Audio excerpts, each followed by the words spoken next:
Bismillahirrahmanirrahim. Assalamualaikum warahmatullahi wabarakatuh.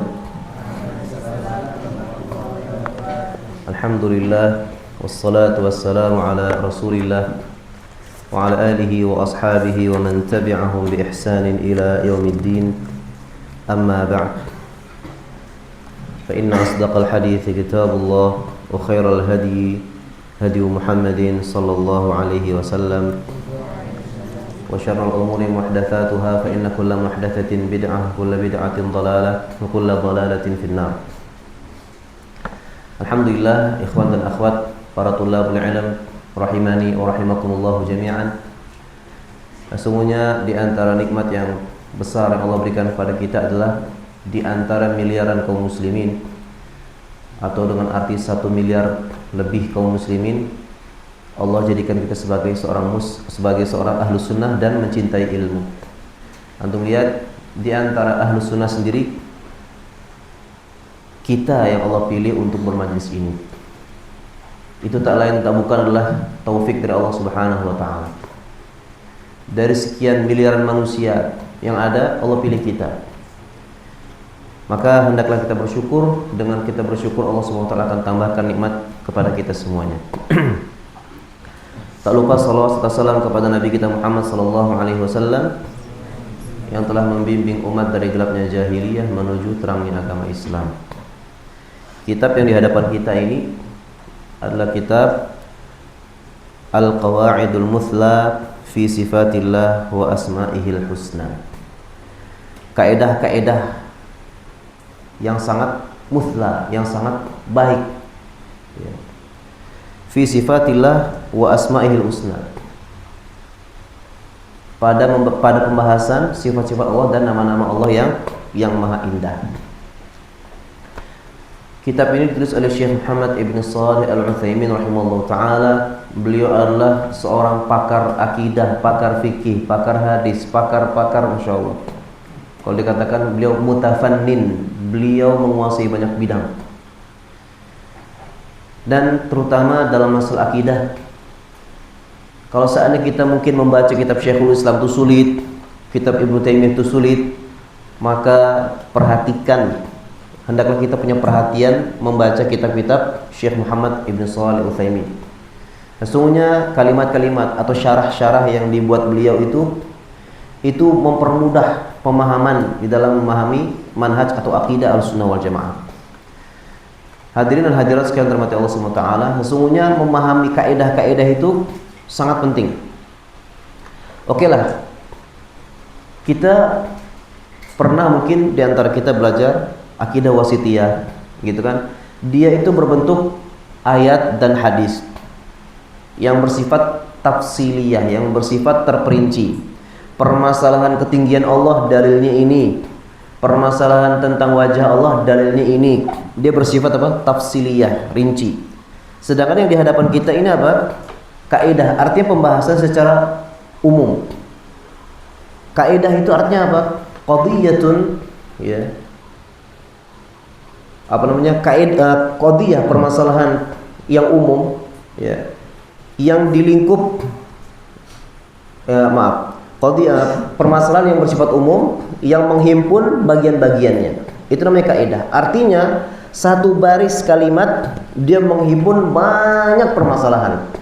Sehingga orang kalau seandainya belajar kaidah, setelah dia belajar dasar-dasar yang seperti akidah wasitiyah, lumatul i'tiqad, itu akan membuat pemahaman kita dalam masalah akidah itu kuat. Kaidah secara bahasanya apa? Pondasi. Ya. Dan sesungguhnya keindahan bangunan di atasnya itu bergantung pada kekuatan pondasi. Kalau seandainya pondasi kita kuat, insya Allah kita nggak mudah digoyahkan. Ya, orang kalau sudah belajar akidah dan dengan kaidah-kaidahnya, subhanallah, tidak mudah berubah dengan izin Allah Subhanahu wa ta'ala. Adapun yang dia belajar begitu saja, belajar sekedar wawasan gitu, ini masih mudah digoyahkan. Ada lewat sedikit tentang syubhat-syubhat di YouTube, langsung ternyata ini yang benar, udah repot nih urusannya. Baik, Jadi ini kitab ini tidak mungkin dalam seharian kita menyelesaikannya. Setidaknya kaidah-kaidah yang bersifat umum kita pelajari, ya. Dan kalau bisa nanti potongan-potongan kaidah itu di kamar dihafalkan untuk memperkuat pemahaman kita. Baik, di sini kita mulai dengan muqaddimah dulu karena muqaddimahnya penting. Bismillahirrahmanirrahim. Alhamdulillah nahmaduhu wa nasta'inuhu wa nastaghfiruhu wa natubu ilaihi wa na'udzu billahi min syururi anfusina wa min sayyiati a'malina. May yahdihillahu fala mudilla lahu wa may yudlilhu fala hadiya lahu. Wa asyhadu an la ilaha illallah wahdahu la syarika lahu wa asyhadu anna Muhammadan 'abduhu wa rasuluh. Sallallahu alaihi wa ala alihi wa ashabihi wa man tabi'ahum bi ihsanin wa sallama tasliman wa ba'd. Beliau mengatakan iman kepada asma dan sifat adalah salah satu bagian keimanan kepada Allah. Kita tahu bahwa rukun iman yang pertama apa? Iman kepada Allah. Iman kepada Allah itu mencakup 4 perkara. Iman kepada Allah mencakup apa? 4 perkara. Di sini disebutkan. Yang pertama, iman kepada wujud Allah Azza wa Jalla. Ini di antara perbedaan kita dengan orang ateis. Di antara orang apa? Ateis. Orang ateis tidak meyakini keberadaan Allah, tidak meyakini keberadaan Tuhan. Karena mereka punya kaidah, jangan yakini sesuatu yang tidak kamu lihat. Ya. Sehingga jangan kamu percaya adanya Tuhan karena Tuhan enggak kelihatan. Sedangkan kita orang yang beriman meyakini walaupun Allah tidak dilihat, tapi kita beriman. Beriman dengan dalil-dalil apa? Dalil-dalil syar'i, ya, yang berasal dari agama, atau dalil-dalil kauni, yaitu ciptaan Allah Subhanahu wa taala. Adanya ciptaan ini semua menunjukkan adanya Allah Subhanahu wa taala. Tapi ingat, setelah kita meyakini Allah itu ada, pasti ada pertanyaan kedua. Di mana? Di mana Allah? Di atas. Di atas arsy. Baik. Itu yang pertama. Yang kedua, iman kepada rububiyah Allah. Rububiyah, yaitu Allah itu Rabb, Allah itu Tuhan. Tuhan dalam bahasa Arab itu artinya yang memelihara, itu asal maknanya. Kalau Allah dikatakan Tuhan, itu artinya Allah yang menciptakan, Allah yang memelihara, Allah yang mengatur alam semesta, Allah yang memberi rezeki. Dalam definisi yang lain, kalau kita buka syarah-syarah, banyak sekali ulama mensyarah tauhid rububiyah itu adalah ifradullah bi af'alihi, mengesakan Allah di dalam perbuatan-perbuatan Allah Subhanahu wa taala. Ya, kita mengesakan perbuatan Allah Subhanahu wa taala. Ya. Bahwa yang menciptakan hanya Allah. Yang mengatur alam semesta hanya Allah. Yang memberi rezeki hanya Allah. Ya. Jadi ini adalah apa? Mengesakan perbuatan Allah Subhanahu wa taala. Itu artinya apa? Rabb. Kemudian iman kepada uluhiyah Allah, atau dalam bahasa lain ilahiyah Allah. Dalam kitab ulama itu ada beberapa lafaz, ya, uluhiyah atau ilahiyah sama. Ini adalah diambil dari kalimat la ilaha illallah, tiada ilah yang berhak diibadahi kecuali Allah. Insyaallah Ustaz Arfandi udah merincikan saya tentang la ilaha illallah. Jadi la ilaha itu mengandung pengingkaran terhadap yang disembah selain Allah Subhanahu wa taala. Menafikan, mengingkari, meniadakan. Bahkan kalau bahasa tegasnya kufur terhadap yang disembah kepada selain Allah Subhanahu wa taala.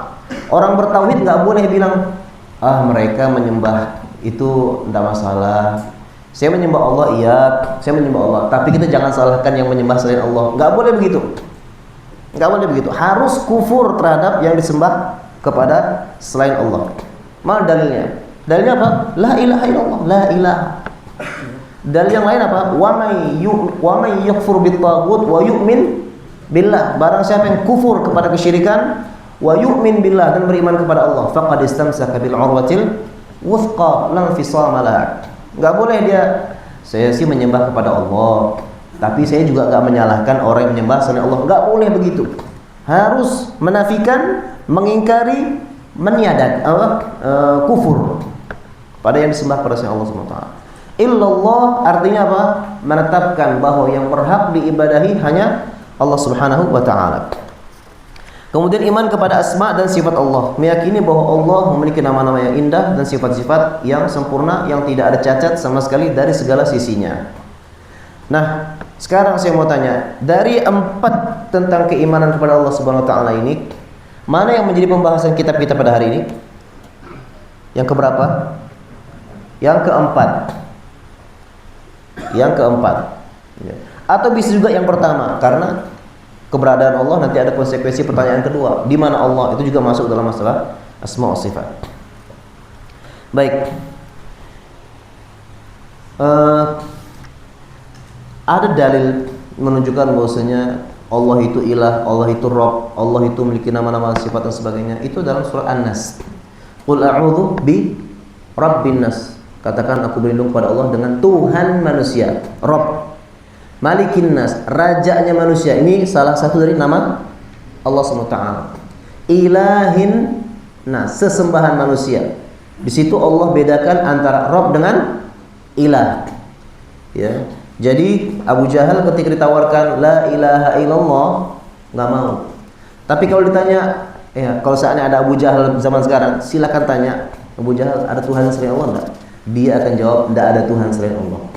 Tapi kalau sesembahan selain Allah, kalau sesembahan banyak. Jadi yang diingkari oleh Abu Jahal itu apa? Sesembahan.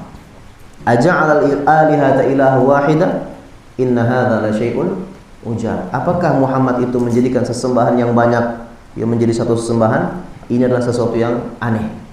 Karena di Ka'bah ketika itu ada sekitar 300 patung yang disembah selain Allah Subhanahu wa taala. Baik. Dan ditinjau dari pembagian tauhid asma dan sifat, ya, adalah termasuk salah satu bagiannya, yaitu tauhid rububiyah, tauhid uluhiyah, tauhid asma wa sifat. Dalam pembahasan iman kepada Allah, asma wa sifat yang keempat. Dalam masalah tauhid terbagi 3, asma wa sifat yang ketiga. Artinya kita ini sekarang membahas sesuatu yang sangat penting sekali. Sangat penting sekali, ya, yaitu rukun iman yang pertama.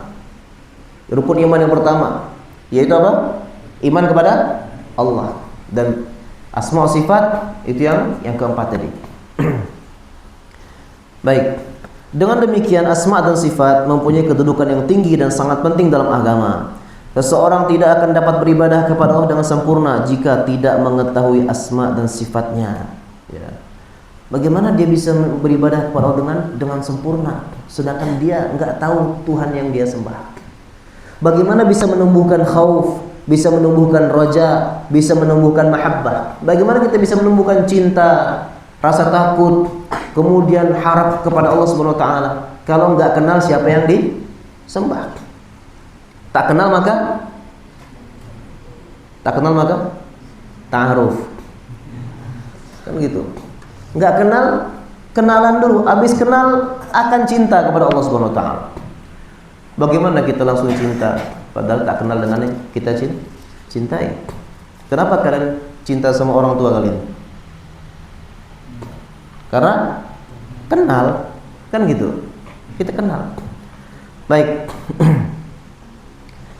Agar ia dapat beribadah kepadanya dengan penuh pengertian dan atas dasar keyakinan. Allah Subhanahu wa taala berfirman, "Walillahil asmaul husna fad'uuhu biha." Hanya milik Allah al-asmaul husna, nama-nama yang maha indah. Maka berdoalah kepadanya dengan menyebut asma-Nya itu. Jadi di antara adab dalam berdoa adalah mendahulukan doa tersebut dengan nama-nama dan sifat. Baca surah Al-Fatihah. Alhamdulillahirabbil alamin arrahmanir rahim maliki yaumiddin iyyaka na'budu wa iyyaka nasta'in, baru ayat kelima hajatnya baru disebutkan. Dinas siratal mustaqim. Allah ajarkan dalam surah Al-Fatihah, kamu berdoa awali dengan pujian-pujian dulu. Baca surah An-Nas, qul a'udzu birabbin nas, malikin nas, ilahin nas, baru ayat keberapa? Keempat, min syarril waswasil khannas. Hajat dituangkan di ayat keberapa? Keempat. Baca Al-Falaq, qul a'udzu birabbil falaq, memuji Allah di ayat pertama, baru hajatnya di ayat kedua. Ya. Qul a'udzu birabbil falaq min syarri ma khalaq. Jadi Allah Subhanahu wa taala mengajarkan kalau berdoa, ya, awali dengan pujian-pujian.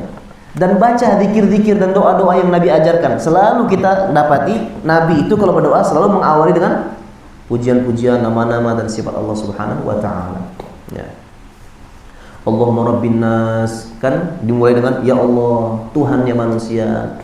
Ishfi anta syafi la shifaa illa shifaa'uk shifaa'an la yughadiru saqama. Seperti itu. Baik.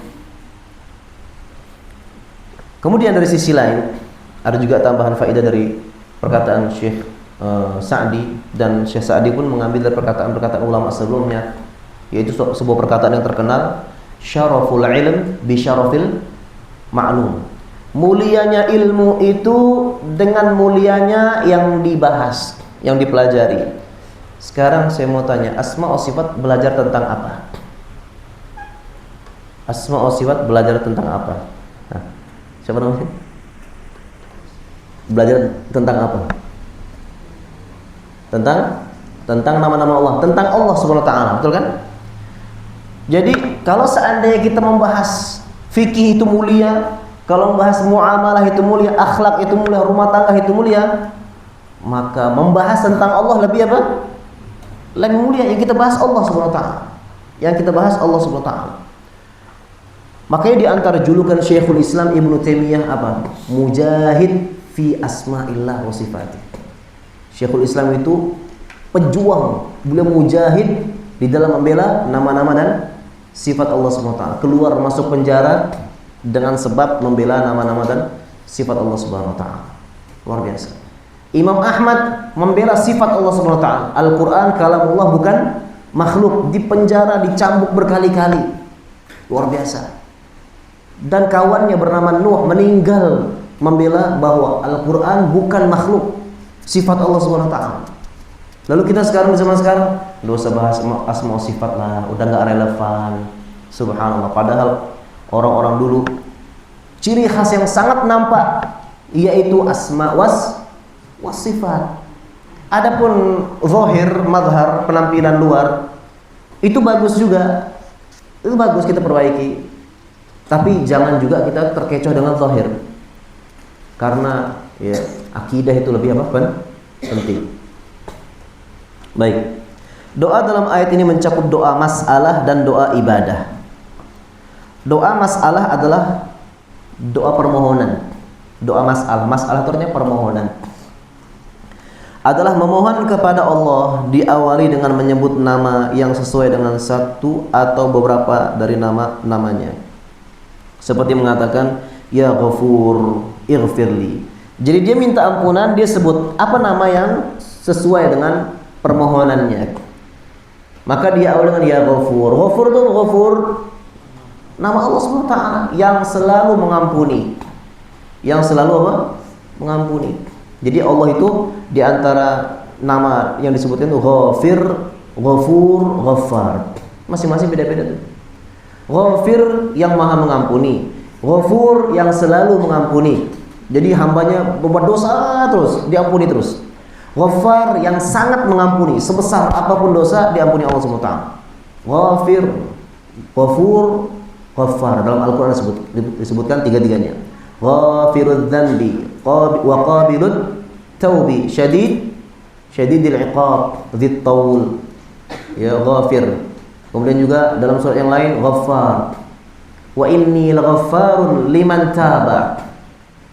Bahkan sekelas Firaun kalau mau tobat diterima Allah SWT. Sayangnya dia enggak tobat.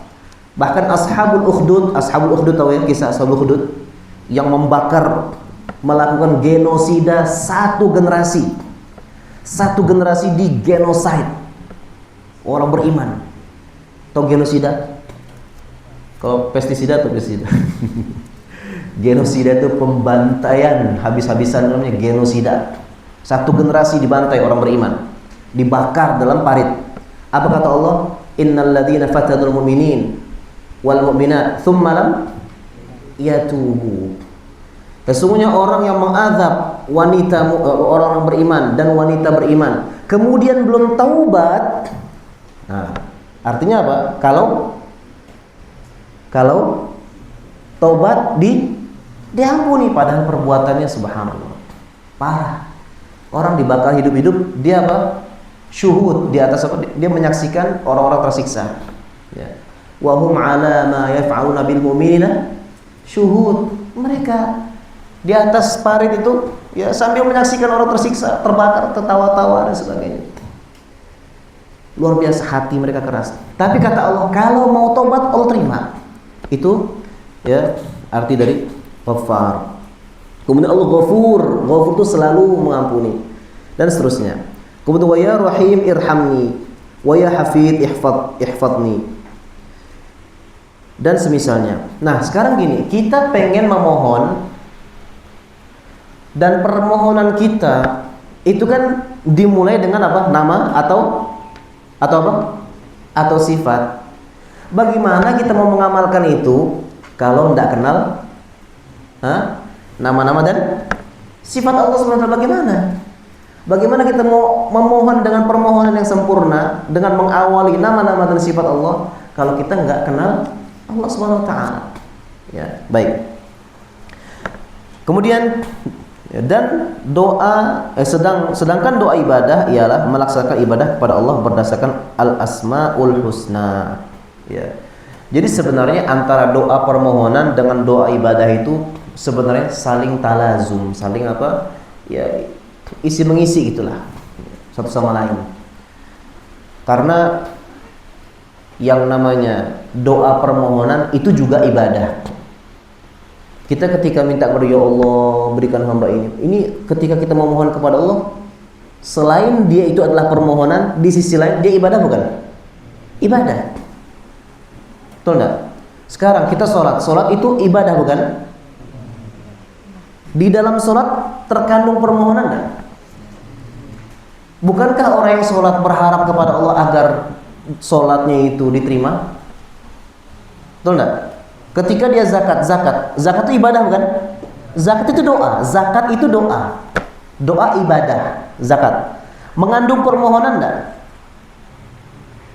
Bukankah orang yang zakat itu dibalik itu memohon kepada Allah agar Allah menerima zakatnya? Nah, jadi sebenarnya doa masalah juga doa ibadah juga doa masalah. Saling apa sih talazum?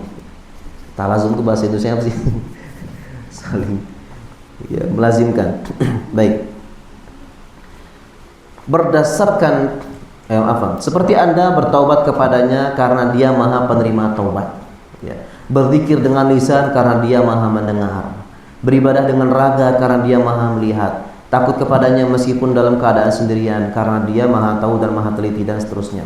Ini semuanya ibadah, ini tergerak semuanya, baik melaksanakan perintah atau meninggalkan yang haram.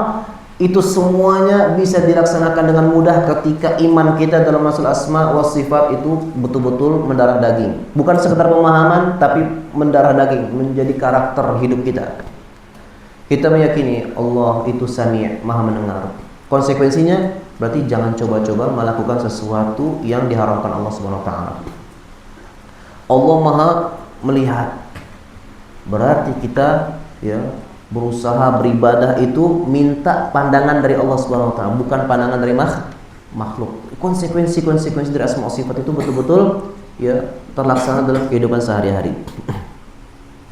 Mengingat pentingnya masalah asma dan sifat ini dan banyak orang yang membicarakannya, ada yang benar dan ada juga yang salah ya, karena tidak mengerti atau hanya karena ta'assuf fanatik, maka kami ingin menulis tentang kaidah-kaidah dalam bidang ini ya. Jadi orang-orang membahas asma wa sifatnya ada yang menyimpang, ada yang sangat menyimpang, ada yang sangat-sangat menyimpang, ada yang benar, ada yang seperti itu sebagainya. Maka karena alasan ini ya beliau membuat kaidah dengan harapan semoga Allah SWT menjadikan usaha kami ini semata-mata karenanya, karena Allah SWT mendapat ridhonya dan bermanfaat untuk hamba-hambanya. Dan tulisan ini kami beri judul Al-Qawaidul Muthla fi Sifatillahi wa Asma'il Husna, kaidah-kaidah utama dalam masalah asma wa sifat Allah Ta'ala.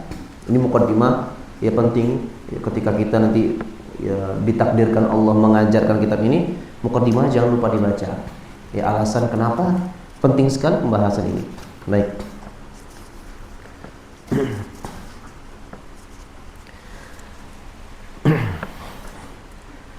Sekarang kita masuk kepada kaidah-kaidah dalam asma Allah. dalam nama-nama Allah Subhanahu wa taala. Jadi ini pertama kita bahas kaidah-kaidah asma Allah. Nanti ada kaidah-kaidah sifat Allah. Ya. Ada mirip-mirip tapi nanti ya ada rincian-rincian di situ.